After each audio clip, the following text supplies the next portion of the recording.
2023년도가 정말 빠르게 지나가고 오늘이 이제 마지막 주일이면서 마지막 날입니다. 내일부터는 1월 1일 이제 2024년도를 맞이하는데 우리가 이 시간의 마무리와 시작을 잘한다라는 개념보다는 점점 나아진다라는 마음가짐을 갖는 것을 저는 분명히 가져야 된다라고 생각합니다. 성도는 언제나 방향성이 중요해요. 우리는 나아가는 방향이 그리스도를 향해 가는 것인가 아니면 내가 바라는 그 욕망이라든가 내가 바라는 그 가치를 향해서 나아가는 것인가를 분명히 구분해야 합니다. 하나님께서 우리에게 요구하신 바는 분명합니다. 예수 그리스도를 닮으라는 겁니다. 그리고 거룩을 이루라는 겁니다. 이 모든 것들이 하나님께서 주장하시는 바이기 때문에 우리는 그것을 향해 나아가면 되는 것이고, 거기에 있어서는 해가 바뀌든 달이 바뀌든 상황이 바뀌든 환경이 바뀌든 그것은 하나도 중요한 것이 아니라는 것입니다. 그런 의미에서 지금 우리가 구원의 서정이라는 것을 계속 배우고 있어요. 그 중에 지금 구원의 서정 가운데 유효적 설명을 지금 몇 시간에 거쳐서 배우고 있는데, 결국 나를 그 방향으로, 예수 그리스도를 닮는 방향으로 이끄시는 이가 주님이시라는 거예요. 우리 주 예수 그리스도께서 한번 따라하겠습니다. 나를 반드시 이끄신다. 그걸 믿는 성도가 돼야 돼요. 이게 요즘 이 시대의 시대상과 믿음에 대한 부분이 가장 이제 충돌을 하거나 괴리를 느끼는 요소 가운데 하나가 뭐냐면, 요즘 이 시대는 자아의식이 굉장히 중요한 시대입니다. 내 능력으로, 내 힘으로, 내 열정으로, 내 열심으로 무언가를 하는 것이 중요한 시대가 되어 있습니다. 근데 성경은 물론 자아의식, 자기가 자원하는 마음으로 하나님을 섬기는 모습, 그리스도를 닮아 나가는 모습도 기계적인 것이 아니라 자원하는 마음이어야 되는 것은 맞는데, 그에 앞서 누구의 뜻이 우선됩니까? 하나님의 뜻이 우선됩니다. 그래서 우리가 자의적인 마음으로 죄악 가운데 계속 가려한다 할지라도 하나님께서 택한 백성이라면 반드시 하나님께서 그 사람을 매를 들어서라도 하나님의 귀한 뜻 가운데로 인도하시는 것을 우리는 믿습니다. 그래서 우리는 내가 잘한 일이라 할지라도 하나님 앞에 자랑할 것이 없다라고 말하는 것이 우리이고요, 그것이 우리의 믿음의 근거입니다. 그래서 내가 하나님 앞에 온전하게 순종하는 자리에 놓여져 있을 때 그 순종을 다른 사람들이 보기에 저 사람 참 훌륭하다, 저 사람 대단하다라는 말에 평가를 받는다 할지라도 모든 것을 하나님께 영광 돌리는 것이 진심으로 나와야 된다라는 거예요. 그것이 바로 성도의 가장 근본적인 요소입니다. 그래서 과거에 저 이제 역사신학을 전공할 때 그 교수님이 얘기해 주신 얘기 가운데 그 교수님의 남동생이, 그러니까 입양된 남동생이 하나 있었대요. 입양된 동생이 하나 있었는데 그 교수님의 아버지도 목사님이셨는데, 아버지가 그 탈북민 사람을 입양을 한 거예요. 탈북민을 입양을 한 겁니다. 그러니까 그 탈북민을 입양을 했으니까 이 믿음이 없죠. 기본적으로 사상 교육 자체가 신이 없다라는 유물론적인 사상에 의해서 어려서부터 철두철미하게 교육되었던 사람이기 때문에 탈북을 한 뒤에도 예수를 믿지 않았답니다. 그러면서 한참 이후에 이제 하나님의 역사가 회심으로 이끌었죠. 이끌고 나서 대화를 하는데 그런 얘기를 했답니다. 자기가 처음 왔을 때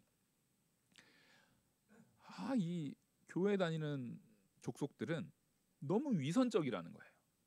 너무 위선적이고 입만 열면 거짓말을 하더라는 거예요. 그 중에 하나 예를 들었던 게 그런 거였어요. 열심히 공부해서 서울대를 간다. 열심히 공부해서 서울대를 간다. 그러면 이게 하나님의 은혜로 됐습니다. 하나님이 이끌어 주셔서 됐습니다. 하나님께서 함께 하시기에 이 은혜를 누렸습니다. 이게 우리가 듣기에는 위선적이고 이상한 말이에요. 되게 자연스러운 말이에요. 여러분들은 성도인 겁니다. 여러분, 이게요 별거 아닌 것 같잖아요. 방금 하나님의 은혜입니다, 하나님이 이루셨습니다라고 고백했던 그 내용이 우리에게는 괴리가 느껴집니까? 안 느껴집니까? 전혀 안 느껴지는 게 정상적인 성도예요. 근데 여러분, 이게요 되게 특별한 은혜인 거예요. 당연한 거라고 생각되는 게 사실은 하나님께서 우리를 택하셨기에, 유효적 소명으로 부르셨기에 우리가 누리는, 우리는 호흡하듯이 너무나 자연스러운 것인데 사실은 그게 굉장히 특별한 은혜라는 것입니다. 그 탈북민이었던 동생분이 그랬대요. 아니, 자기가 다 공부해놓고서, 자기가 열심히 시간 써가지고 공부해가지고 열심히 노력해가지고 해놓고서 아주 교활하고 위선적이게도 하나님이 하셨습니다라고 사람들한테 보이려고 얘기를 했다는 거예요. 우리 그런 생각 안 하잖아요. 그게 하나님 없는 사람, 하나님의 인도가 아직 인도를 경험하지 못한 사람과 그렇지 않은 사람의 너무나 극명한 차이라는 거예요. 유효적 소명이라는 것은 분명히 하나님이 다 이루신다라는 것을 우리에게 알게 하는 신학적인 중요한 주제입니다. 하나님이 우리를 부르실 때에 하나님의 뜻으로 유효적으로 우리를 부르셨다라는 거예요. 왜냐하면 사람의 능력으로는 유효성이다라는 것을 만들어낼 수가 없어요. 왜냐하면 우리는 따라하겠습니다. 전적 무능하고 전적 타락하고 전적 부패한 자이기에. 이게 종교개혁자들의 가장 중요한 캐치프레이즈, 가장 중요한 그 사람들의 선언 가운데 하나였거든요. 나는 전적 무능하고 전적 부패하고 전적 타락한 자이다. 그러니까 사실은 우리로서는 아무것도 되어질 수 있는 요소가 없다라는 거예요. 제가 이 단어를 설명할 때 자주 말씀드렸던 거 있죠. 한여름에 그 상태, 전적 무능, 전적 타락, 전적 부패의 상태가 어떤 형태로 보여질 수 있는 거냐면, 한여름에 새까만 비닐봉지에다가 굴비 찌꺼기, 살이 덕지덕지 붙어있는 굴비 찌꺼기를 집어넣어서 한 20일 정도를 그 따뜻한 데다가 삭혀버리는 거예요. 그러면 그 안에 굴비 상태가 어떻게 되겠어요? 뼈까지 삭아가지고 곤죽이 돼 있죠. 그거를 탁 열어서 향기를 싹 맡는 겁니다. 괴로워요, 안 괴로워요? 이건 이루 말할 수가 없어요. 이루 말할 수가 없어요. 그 열고 싶어요, 안 열고 싶어요? 안 열고 싶죠. 근처만 가도 냄새가 진동을 할 겁니다. 제가 깜장 비닐봉지를 말한 이유는 있어요. 그게 잘 막아져요, 안 막아져요? 겉으로는 검정색으로 가려진 것 같아도 그 냄새를 전혀 막지 못하는 허술한 쌓임, 허술한 포장. 우리의 상태는요, 겉도 허술할 뿐이요, 안에 속의 더러움은 더욱더 곤죽이 되어 있어서 그 허술한 허울뿐인 이 육체 가운데서 드러나게 돼 있어요.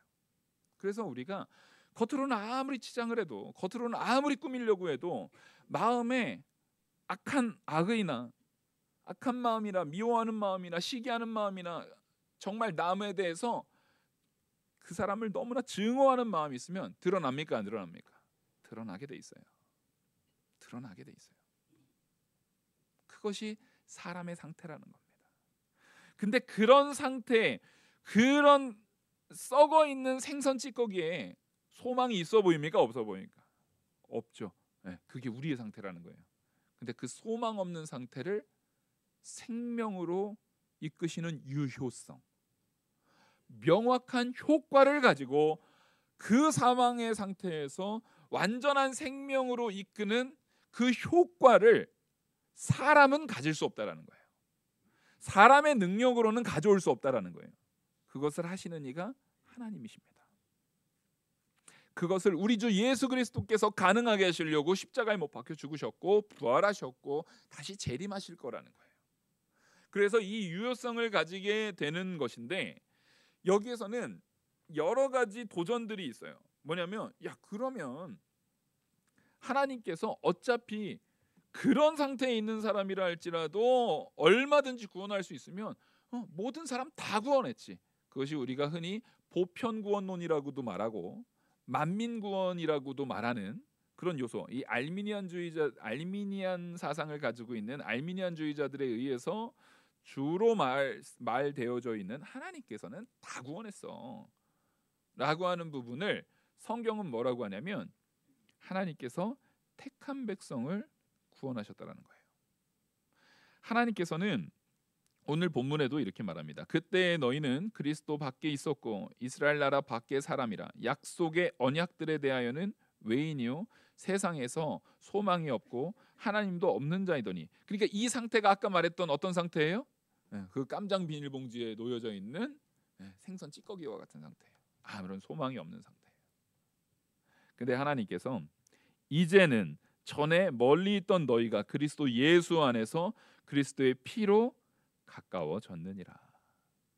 그리스도 예수 안에서 그리스도의 피로 생명으로 옮겨졌음을 얘기합니다. 이게 바로 유효성이에요. 그러니까 이 유효성은 사람에게 달려 있는 겁니까? 철저하게 예수 그리스도에게 달려 있는 겁니까? 그리스도에게 달려 있어요. 그래서 요즘 시대가 신앙인들이 자꾸만 젊은 세대일수록 이 시대에 젖어 있으면 젖어 있을수록, 그러니까 여러분들은요 이 세상을 살아가는 존재들이에요. 근데 이 세상을 그냥 세상 사람처럼 살아가는 존재들이 아니라 그리스도인으로서 세상을 살아가는 존재들이어야 돼요. 그 옛날에, 요즘에는 이제 그 선전 안 하던데, 옛날에 그 정관장 요거 이거 스틱으로 빨아먹는 그 홍삼 거 있잖아요. 그 홍삼 딱 빨아먹으면은 갑자기 사람 몸에 동그랗게 보호막 생기는 광고가 한참 있었어요. 그 기억나시죠? 갑자기 없다가 이거 쫙 빨아먹으면 갑자기 투명한 보호막이 딱 생겨요. 우리는 예수 그리스도의 보호막을 가지고, 그러니까 따라하겠습니다. 영적 면역력. 이 세상이라는 말 그대로 정말 질병과 악함이 가득한 이 세상에 영적 면역력을 가지고 살아가는 존재들이에요. 그러니까 우리는 언제나 그리스도의 십자가의 보혈이라는 복음의 말씀을 계속 복용해야 돼요, 안 해야 돼요? 복용해야 돼요. 그래서 우리는 무슨 약 먹으면은 영적으로 건강하게 잘 살 수 있어요? 신약과 구약. 신약 구약 먹으면 된다라고, 이거 정말 저 초등 유치원 때부터 많이 듣던 말씀인데 이거 잘 복용해야 되는 거예요. 그래서 영적 면역력을 가지고 살아가야 되는 존재들인데 그거의 핵심이 예수 그리스도라는 거예요. 그러니까 우리는 세상에다가 그냥 슥 섞여가지고 살 수 있는 존재라는 거예요, 아니라는 거예요? 아니라는 거예요. 그러다 보니까 자꾸만 교회가 요즘 시대상과는 괴리가 있는 거예요. 요즘 시대상은 이 지금 상황이 어떻든 나라 상황이 어떻든 뭐가 어떻든 누구만 잘 먹고 잘 살면 돼요. 나만 잘 먹고 잘 살면 돼요. 그래서 우리는요 요즘 시대가 그래요. 안타까운 현상 중에 하나가 뭐냐면, 특히 우리 젊은 사람들이 뭐 예를 들어서 뭐 어떤 분들은 그게 이제 투자적인 관점으로 접근할 수 있겠지만, 뭐 예를 들어서 뭐 비트코인이라든가, 그러니까 비트코인도 뭐 되게 다양하대요. 제가 그걸 잘 설명할 수도 없고 잘 모르겠지만 그 안에서도 굉장히 위험한 투기적인 요소들이 있습니까, 없습니까? 있겠죠. 제가 볼 적에는 그 다 투기적인 요소 같은데, 그런 요소들을 이 젊은 애들이 많이 막 한단 말이에요. 막 전 재산을 넣고 한 방을 노린다는 거예요. 한 번에 100배 오르고 막 한 번에 막 몇십 배 오르고 막 이런 거를 노린다는 거예요. 근데 이거를 거기에다가 자기의 돈을 넣는 그 젊은이들도 이게 언젠간 떨어진다라는 걸 모르고 넣을까요? 알고 넣을까요? 알고 넣어요. 안다는 거예요. 인터뷰를 해봤어요. 이게 정말 영원히 오를 거라고 생각하십니까? 라고 하면 그렇게 생각하는 사람 있어요, 없어요? 하나도 없어요. 적어도 100년 전에 그 100년 전에 투자자들, 그들이 예를 들어서 코카콜라에다가 투자를 할 때 이 기업 가치는 계속 상향할 것이다라는 그런 마음을 가지고 투자를 했던 투자 시대와 요즘 시대는 달라진 거예요. 이게 분명히 조만간 떨어지고 조만간 박살나고 조만간 그렇게 될 거라는 걸 안다는 거예요. 그러니까 서로 돈 넣고 해서 오르는 그 시점에 뭘 노리는 거냐면, 아니 언제 떨어지더라도 나는 내가 넣은 거보다 올랐을 때 돈을 빼버리면 되지 라는 마음가지로 다 달려든다는 거예요. 근데 그거는 그 사람만 그렇게 생각해요? 다 그렇게 생각해요. 다 그렇게 생각하거든요. 그런 걸 우리는 도박이라고 말합니다. 이 시대는 뭐냐면요, 상황이 어떻든 상관없어요. 시대가 어떻든 상관없어요. 나만 그 상황에서 빠져나올 수 있으면 돼요. 나만 그 비참한 상황 가운데서 빠져나올 수 있으면 돼요. 나만 그 환경에서 어쨌든 타이밍 잘 잡아가지고 나만 나올 수 있으면 괜찮다라는 거예요. 그러다 보니까 결국에 나만 잘하면 돼. 내 열심히 나를 살려. 다른 사람? 그 사람들 도움으로 내가 사는 거 아니야. 그냥 이 시대에서 내가 잘 살면 되는 거야. 부모 도움? 별거 없어. 이 세상에 그러니까 앞선 세대에 대한 존중이 있어요, 없어요? 전혀 없어요. 앞선 세대에 대한 존중이 필요가 없어요. 왜? 그 옛날 사람들은 다 구태의연하고 다 한심하고 부모들을 얘기해봤자 이거 뭔 얘기인지 이해도 못하고 그냥 내가 내 열심을 가지고 살면 돼라고 생각하지만 이게 큰 착각이라는 거예요. 우리가 살아가는 모든 요소 가운데 우리가 구태라고 말하고 우리가 전근대적이다라고 말하는 그런 요소에 과거로부터 쌓여 있었던 그 가치가 있기에 우리가 지금 현재를 살아가고 있는 겁니다. 우리가 현재를 살아가는 데는요, 역사 속에서 나타났던 많은 사건들의 터 위에서 우리가 살아가는 거지 갑자기 우리가 뚝 하고 여기 있지 않아요. 딱 70년 전으로만 돌아가도 아프리카의 그 가장 가난한 나라보다 더 못 사는 나라가 이 땅이었잖아요. 상상이 됩니까? 상상이 안 돼요. 저도 솔직히 상상이 안 돼요. 책으로 봐도요 전혀 와닿지는 않아요. 왜냐하면 저만 해도 너무나 편한 시대를 살았거든요. 풍요로운 시대를 살았거든요. 79년도에 태어났다고 해도 그러니까 말 그대로 79년도를 70년대를 하나도 살지 않았어도 꼭 79년도 태어난 사람들은 하는 얘기가 야 격동에 70년대를 살지 않고서 니네가 무슨 저 딱 2달 살았습니다. 격동에 70년대를 딱 2달 응애하고 있었어요. 그러면 70년대랑 저랑 상관이 있어요 없어요? 전혀 상관이 없어요. 전혀 상관이 없어요.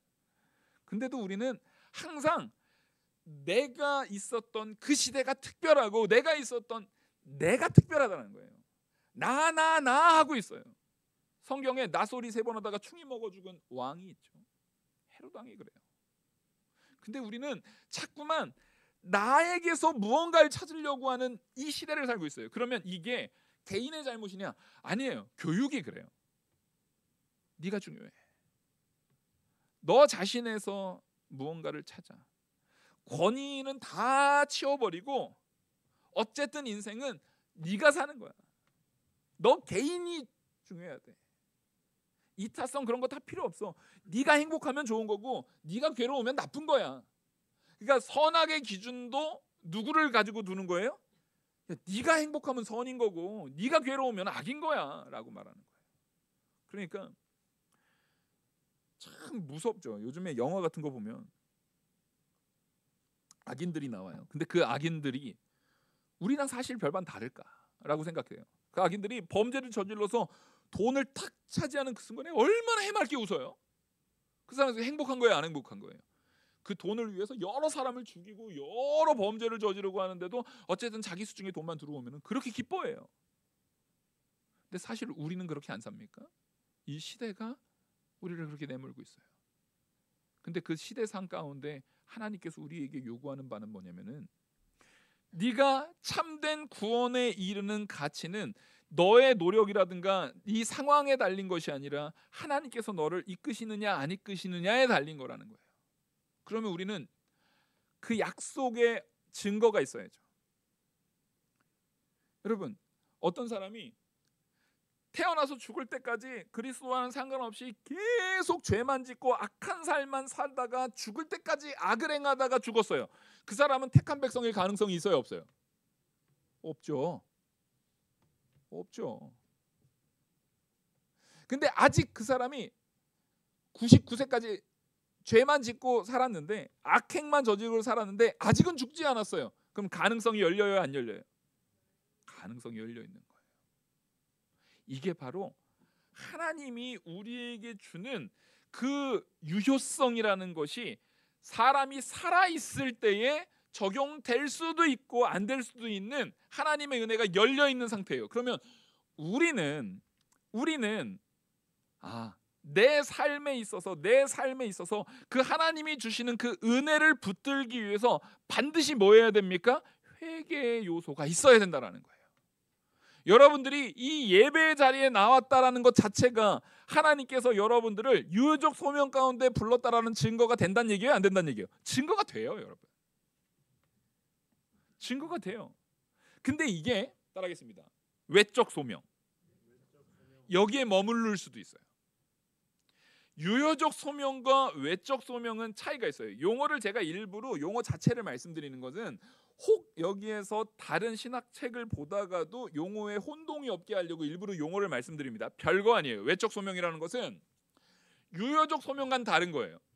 외적으로 요즘 이 시대에요, 예수 천당 불신 지옥 이렇게 전하는 사람들 있죠. 우린 그 사람들 무시하잖아요. 그 사람들 막 비아냥거리잖아요. 한심하게 생각하잖아요. 여러분, 근데 제가 묻겠습니다. 그 예수 천당 불신 지옥이라는 말을 전하는 사람에 의해서 단 한 명이라도 구원받은 사람이 있다면 그걸 우리가 무시할 수 있는 권한이 우리한테 있습니까? 근데 우리는 너무나 무례해요. 물론 저는 그분들이 하고 있는 그 무례한 형태의 전도가 옳다라고 말하는 거 아니에요. 적어도 저한테 그걸 시키면 저는 그게 타당하지 않다라고 생각해서 그렇게 하지 않을 겁니다. 하지만 하나님께서 그들을 통해서 어떻게 이끄실지에 대한 부분을 우리는 솔직히 알아야 몰라요. 모르는 일에 있어서는 겸손할 줄 아셔야 돼요. 제발 모르는 것에 대해서 함부로 평가하지 마세요. 뭐냐면 저는 저희 아버지 세대의 고통, 그 아버지 세대의 열심과 고생과 괴로움에 대해서 자녀 세대는 100% 알까요? 몰라요. 우리 100% 알 수 없어요. 근데 자녀 세대는 100% 알지도 못하면서 쉽게 말하죠. 하여튼 엄마는 아무것도 모르면서, 아빠는 정말 답답해 죽겠어, 아무것도 모르면서 이렇게 쉽게 얘기를 해요. 예, 현재 살아가는 뭐 핸드폰을 어떻게 하고 뭘 어떻게 하고 절차를 어떻게 하고 하는 것이 요즘에 방법들이 많이 바뀌었기 때문에 그런 걸 모를 수 있어요. 모른다고 해서 그 부모의 세대가 무시당할 수 있는 근거가 됩니까? 전혀 그렇지 않아요. 근데 우리는 모르면서 함부로 무시해버립니다. 여러분, 하다못해요, 주기철 목사님 우리 존경합니까 안 합니까? 존경하시죠? 손양원 목사님 존경합니까 안 합니까? 존경합니다. 제가 제일 존경하시는 분이 손양원 목사님이에요. 과거에 이기선 목사님이라든가 막 이런 훌륭한 목사님들이 있어요. 그때 당시에 전도의 가장 중요한 표현은 뭐였어요? 예수 천당 불신 지옥이었어요. 여러분들이 지금 우습게 여기는 비아냥거리는 그 예수 천당 불신 지옥이요, 손양원 목사님이, 주기철 목사님이, 이기선 목사님이 이런 분들이 생명 내놓고 전하는 전도의 방법이었어요. 다시 묻겠습니다. 그거 우리가 무시해도 됩니까? 하나님께서 어떠한 형태의 유효적 소명을 누구에게 어떻게 부어줄지 우리는 몰라요. 그래서 겸손해야 돼요. 앞선 세대를 함부로 평가해서도 안 되고, 물론 이미 내가 경험 다 했다고 부모 세대라고 해서 지금 자녀 세대를 함부로 또 재단해선 됩니까 안 됩니까? 안 돼요. 부모 세대가 살았던 세대의 흐름과 지금 이 시대의 흐름이 다른 부분이 많아요. 그래서 부모 세대가 무조건 너 공부 열심히 해가지고 열심히 공부해가지고 너 판검사 돼야 돼, 막 그렇게 해야 돼. 근데 요즘 저기 지방 내려가면요, 변호사 연봉이, 변호사 월급이, 연봉까지도 갈 거 없어요. 건당으로 해결되기 때문에 변호사 월급이 채 200만 원이 안 되는 변호사가 수두룩 빽빽합니다. 그러면 너 법대 가가지고 무조건 변호사 돼야 돼라고 말하는 게 정답이에요, 아니에요? 지금 시대는 정답이 아니에요. 지금 시대는 정답이 아니에요. 과거의 정답이 꼭 지금의 정답이라고 말할 수도 없는 거예요. 마찬가지로 성도인 우리가 나는 이 방법으로, 내 기준에서는 나한테는 이런 게 맞으니까 난 이 방법으로 구원 얻을 거야, 난 이 방법으로 구원 얻을 거야. 각자 자기 방법이 있어요. 어떤 사람은 나는 찬양의 은사, 찬양하는 게 좋으니까 찬양만 주구장창 부르면서 하나님 앞에 영광 돌릴 거야. 찬양만 해가지고는 하나님 앞에 영광 돌릴 수 있어요? 없어요.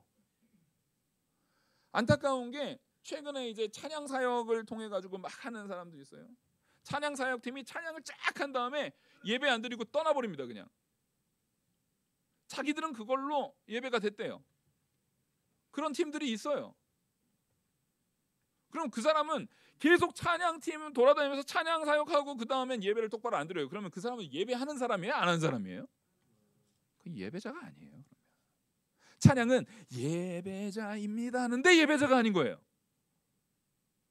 얼마나 모순적이에요. 우리는 신앙생활도 딱 누구 중심으로, 누구 마음대로, 누구 기분에 맞게, 누구 소견에 오른 대로 할 수 있어요? 자기 소견에 오른 대로 할 수 있어요. 사사시대에 에봇을 걸어놓고서 이 에봇이 하나님이야 라고 말하는 것처럼 얼마든지 할 수 있어요. 산당 지어놓고서요, 이 산당에 하나님이 계셔. 자기들 마음대로, 자기 소견에 오른 대로, 자기 편한 대로 신앙생활을 얼마든지 할 수 있어요. 거기에다가 나는 성경 봤어, 난 예배했어, 난 찬양 드렸어, 난 기도했어. 근데 거기에 참된 하나님의 이끄심이 없이 하나님보다 자기가 그 중심에 있는 그 사람들을 외적 소명이라고 말하는 거예요. 분명히 하나님의 말씀은 들었어요. 하다못해 예수천당 불신지옥이라는 말을 쳐내서 지나가다가 어떤 사람이 들을 수 있잖아요. 그 사람은 외적 소명은 들은 거예요, 못 들은 거예요? 들은 거예요. 요즘 이 시대에 한국에서는요, 예수 믿고 천국 가라는 얘기를 아예 안 듣고 평생을 살기는 쉽지 않은 나라가 한국입니다. 예? 외적 소명으로는 한국처럼 풍요롭게 은혜 누릴 수 있는 나라가 세상에 많지 않아요. 미국 가면 전도 잘 못해요. 예? 잘 못해요. 한국처럼 그나마 전도가 이렇게 되어지고 있는 나라도 별로 없어요. 요즘엔 그나마도 잘 안 하지만. 근데 그 외적 소명이 꼭 그 사람을 구원으로 이끄느냐, 그거는 다른 문제라는 거예요. 외적 소명이 중요합니다. 그래서 우리는 그 외적 소명을 위해서, 다른 사람들에게 그 외적 소명을 전해주기 위해서 목회자인 저도, 성도인 여러분들도 힘쓰셔야 돼요, 안 하셔야 돼요? 힘쓰셔야 돼요, 안 쓰셔야 돼요? 안 하려고 작정하고 이제 말이 작잖아요, 그죠? 나 전도 안 할 건데요. 우리는 그 소명에 힘써야 돼요. 근데 내가 전했다고 그 사람이 꼭 구원받아요? 그렇지가 않아요. 그게 외적 소명인 거예요. 근데 그게 확실한 구원의 자리로 가기 위해서는 누구의 역할이 필요한 거예요? 유효적 소명이라는 우리 주님, 우리 주 예수 그리스도의 십자가의 보혈에 택함이라는, 언약이라는 요소가 들어가야 돼요. 그래서 사람의 능력으로 하는 것이 아닙니다. 사람의 능력으로 하는 것이 아니에요. 그러다 보니까 여기에서 오늘 말씀 그 1번 보시면, 이거는 이 지금 제가 여태까지 말한 게 전반적인 큰 핵심이에요. 이게 핵심 아이디어예요. 요 생각 안에서 어떠한 도전들이 있었냐면, 야, 그 유아는 어떻게 구원 받은 거야? 그 말씀에 있어서 제대로 지적으로, 인지적으로 제대로 이해 못하는 사람들은 어떻게 그 사람 구원 받은 거야? 이런 의문들이 들을 수가 있어요, 없어요? 들을 수가 있는 거죠. 그래서 1번, 우리 주보에 있는 1번 보겠습니다. 1번 같이 읽겠습니다. 시작. 말씀의 사역에 의해 외적으로 부름을 받을 수 없는 다른 모든 택함 받은 사람도 성령을 통하여 그리스도에 의해 구원받는다. 여기에서 말하는 핵심 아이디어는, 자, 외적으로 부름을 받을 수 없는 사람. 그러니까 한국은요, 그래도 예수천당 불신지옥 그거 들은 것만으로도 큰 복이에요, 아니에요? 큰 복인 거예요, 여러분. 그러니까 그 사명을 감당하는 사람들에 대해서 우리는 그렇게 안 할지언정 함부로 무시하시지 마세요. 왜냐면 그 외적인 소명을 들은 것만으로도 사실은 굉장히 복이에요, 아니에요? 굉장한 복이에요. 근데 여기서 말하는 것은 외적 부름을 받을 수 없는 다른 모든 택한 백성. 전제가 있죠. 외적인 소명을 하나도 못 들은 거예요. 예수님에 대한 이야기를 하나도 못 들었음에도 불구하고 택한 백성이라는 사람이 있을 수 있어요.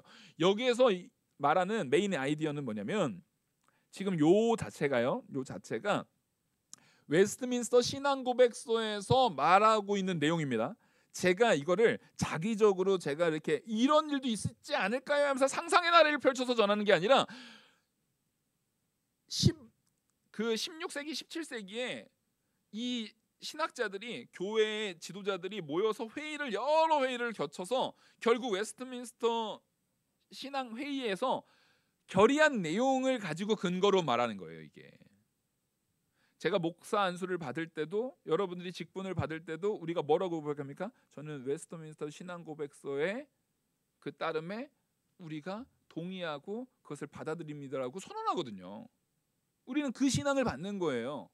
그거 선언 안 하면 이단이에요. 우리가 이 목사가 저는 웨스트민스터는 인정 안 합니다라고 하면 여러분들은 저를 쫓아내셔야 돼요. 그냥 아무거나 막 들으면 안 돼요. 그러니까 이 내용이 뭐냐면 그때 당시에 이것의 가장 주요된 메인 아이디어는 뭐였냐면 구약 시대에는 예수 그리스도라는 말을 듣고 구원받았나요? 아니에요. 하지만 그 사람은 오실 메시아를 기다렸어요. 근데 오실 메시아가 예수 그리스도고 예수 그리스도가 십자가에 못 박혀 죽는 사건이라는 것을 그 사람들은 알았어요, 몰랐어요? 몰랐어요. 다윗도 알았어요, 몰랐어요? 몰랐어요. 아브라함도 예수님이라는 분이 오셔서 예수 그리스도라는 분이 오셔가지고 공생애 30년을 살다가 나중에 그 공생애 기간 33년을 살다가 십자가에 못 박혀 죽으시고 다시 부활하셔서 우리를 구원하실 거야라는 내용 몰랐어요. 근데 그런다 할지라도 그 사람이 택한 백성이라고 한다면 성령을 통해서 그리스도에 의해 구원받는 거예요. 그러니까 구약의 성도들도 성령을 통해서 누구를 통해 구원받은 거예요? 그리스도를 통해 구원받은 거예요. 그러니까 그때 예수 그리스도라는 이름도 몰랐고 십자가에 못 박혀 죽을 거라는 사건에 대한 진상도 몰랐어요. 우린 다 알잖아요. 그러니까 사실은 구약 시대에 살던 시대의 성도들보다 우리가 더 말씀에 풍성한 거예요, 안 풍성한 거예요? 우리가 훨씬 풍성한 거예요. 근데 그 훨씬 풍성함을 가지고도 그러니까 우리가 기본 시작하는 자본이 많은 거예요. 기본 시작하는 자본이 많음에도 불구하고 다윗보다 미련하게 약한 거예요. 부끄러워야 돼요. 우리는 엄청 풍성한 은혜를 가지고 있으면서도 그거를 잘 누리질 못해요. 예수 그리스도의 십자가의 보혈의 은혜를 만끽하지를 못해요. 그거 회개하셔야 돼요. 하나님께서 우리에게 준 기본적인 가치가 얼마나 큰지를 믿으시기 바랍니다. 그래서 요 내용을 가지고 그런다 할지라도 그 사람들의 몰라서 그 사람들이 아직 메시아가 어떤 방향으로 어떻게 될지를 몰랐어도 누가 이끄시면은요, 성령이 이끄시면 그 사람이 어떻게 될 수 있다? 예수 그리스도를 믿음으로 구원받는 자리에 이를 수 있음을 얘기하는 거예요. 이게 웨스트민스터의 신앙고백서의 주요한 주제입니다. 그러니까 여기에서 나타나는 근거가 뭐냐면 그때 당시에 무슨 도전들이 있었냐면 유아들은 아직 지적인 내용이 제대로 발전되지 않았을 때인데 그 영유아 때 당시에 이 유럽 사회에서는 영유아의 사망률이 너무 높았어요. 아이를 잘 출산한다는 것 자체가 굉장히 어려운, 요즘 시대 같지 않아요. 굉장히 어려운 일이에요. 50%가 안 되는 시대도 많았어요. 그 아이가 마침 잉태됐는데 막 흑사병이 마침 일어났을 때면은 사실상 그 해에는 아이들이 태어나요, 다 죽어요. 사실상 다 죽어요. 그러니까 그 나라 자체가 기독교 국가인데 그 아이들이 죽는 것에 대해서 어떻게 바라볼 것이냐에 대한 부분을 이 말씀의 근거에서 누구의 이끄심과 누구의 택하심으로 되어지는 것이다? 하나님의 이끄심과 택하심. 그 유효적 소명은 사람의 상태라 사람이 어려서 아직 지적으로 뭔가를 이해하지 못하는 상태에 달려있는 것이 아니라 하나님의 이끄심에 달려있다라는 중요한 주제를 갖는 거예요. 그런데 여기에서 또 하나 그래도 굉장히 조심스럽게 가져가야 되는 것은 뭐냐면 경우에 따라서는 그러면 애들은 무조건 다 구원받는다. 그거는 아니에요. 그러면은 그게 뭐가 된다고요? 알미니안주의자들이 얘기하는 그 보편 구원, 보편 속죄, 만민 구원이 되는 거예요. 모든 사람은 다 구원받아. 그렇게 되어서는 또 안 돼요. 그래서 사실 이 주제가요. 1619년에 그 도르트 회의라는 그 회의가 있었어요. 거기에 입장이에요. 그 도르트 회의가 알미니안주의자들과 또 하나 제세례파라고 요즘의 침례교의 전신인데 지금 침례교하고는 구분하셔야 됩니다.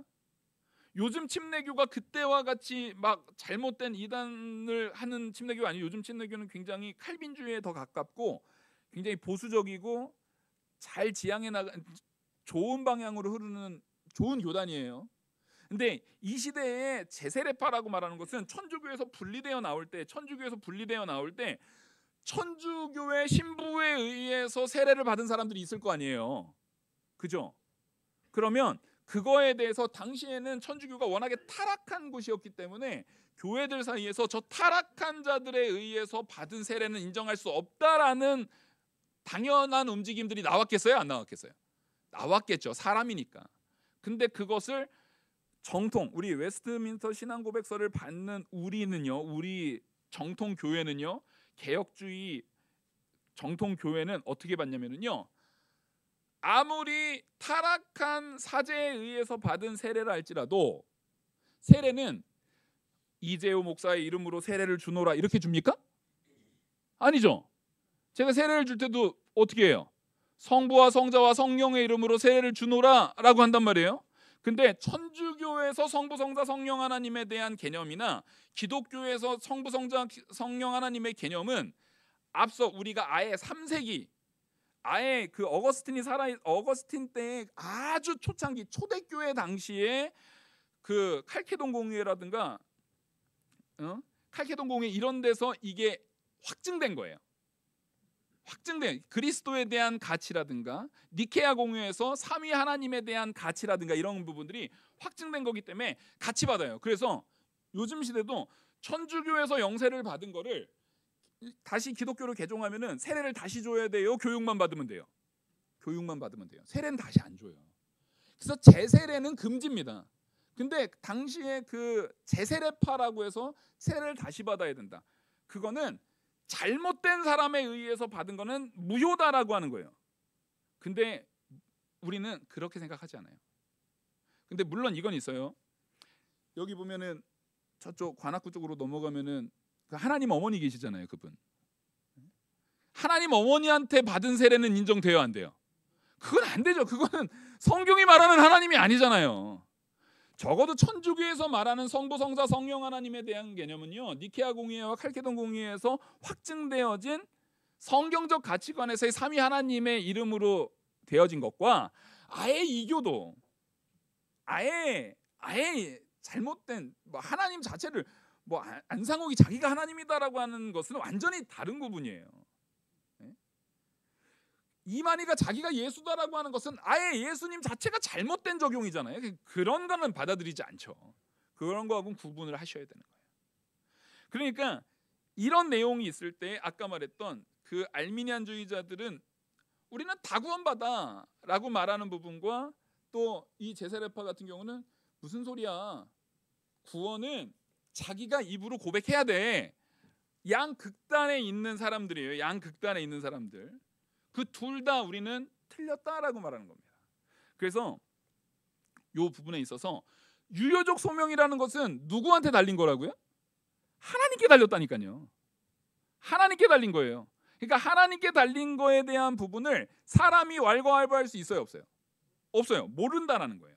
그래서 실제 칼빈 같은 경우도요, 자, 이 기독교 강에서 영아들의 구원의 은혜로부터 제외된다라는 것은 아주 잘못된 생각이고 받아들일 수 없다. 그러니까 영아들이 죽음을 맞이한다 할지라도 그것은 주께서 현세로부터 모으시는 영아들이 성령의 신비로운 역사 가운데 중생할 것을 나는 의심치 않는다라고 칼빈이 말해요. 이 얘기는 우리는 안다 모른다? 모른다. 그 택함에 대한 부분은 사람의 편에서 판단하거나 사람의 편에서 생각할 수 있는 것이 아니라 누구에게 달린 것이다? 하나님께 달린 것이다. 근데 여기서 중요한 건 있어요. 부모의 신앙이 중요할까요? 안 중요할까요?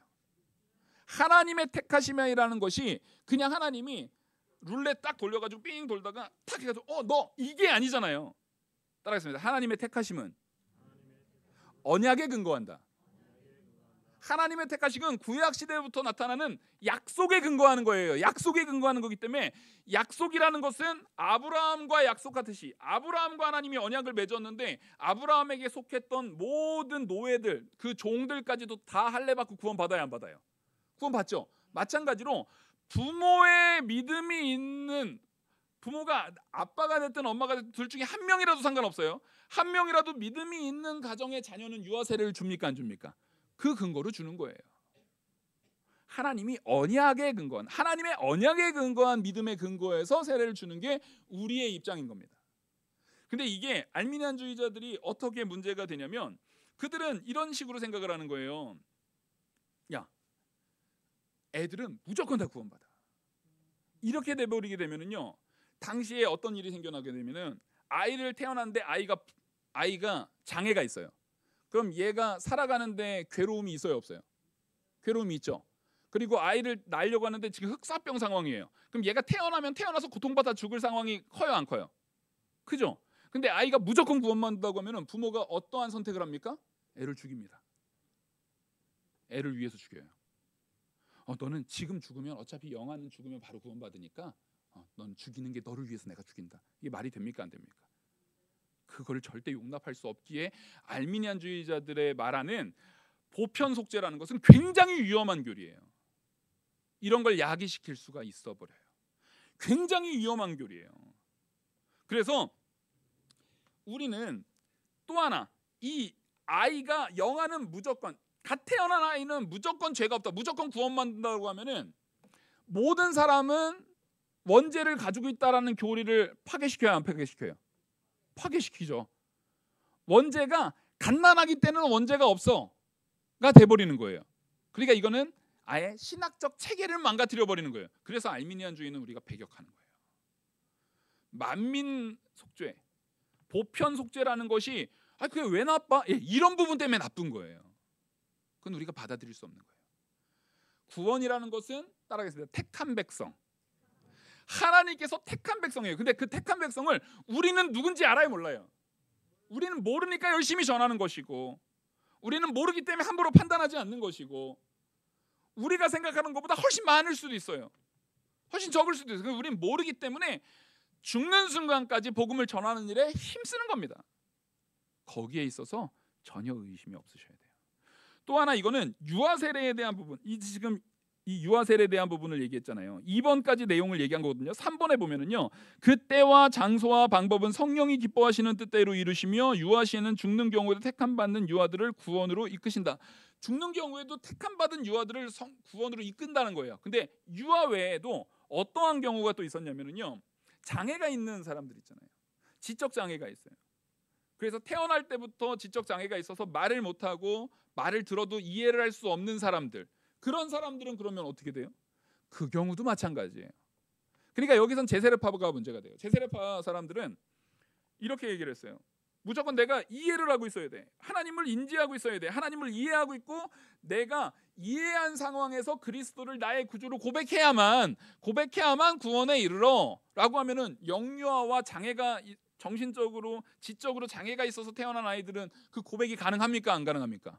가능하지 않죠. 그럼 그 사람들은 그 기준에 따지면 아무도 구원을 못 받아요. 근데 이게 얼마나 웃기냐면요, 제세례파 가운데서는요, 그것 때문에 반발이 많이 생겨나니까 당시에 종교개혁 초기 당시에 어떤 제세례파들이 있었냐면, 분명히 말로는 자기네 교리는 그렇게 얘기를 하는데, 근데 그냥 선언하기를, 근데 영유아는 다 구원받아. 그러면 스스로 모순에 빠지는 거예요, 안 빠지는 거예요? 네. 이게 사람이 웃기는 거예요. 스스로 모순에 빠지면서도 상황에 따라서 바꿔요.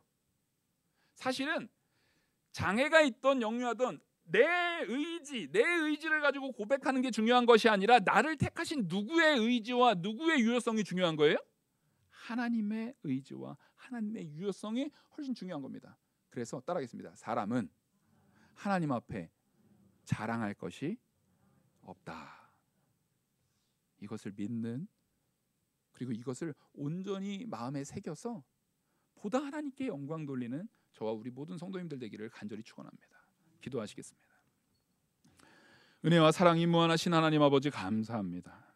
오늘 이 말씀이 하나님의 놀라운 은혜 안에서 우리 안에 새겨지고 믿어지고 깨달아질 수 있는 은혜의 역사가 일어나게 하여 주시옵소서. 이 모든 말씀 살아계시는 우리 주 예수 그리스도의 이름으로 기도 올리옵나이다. 아멘. 찬송가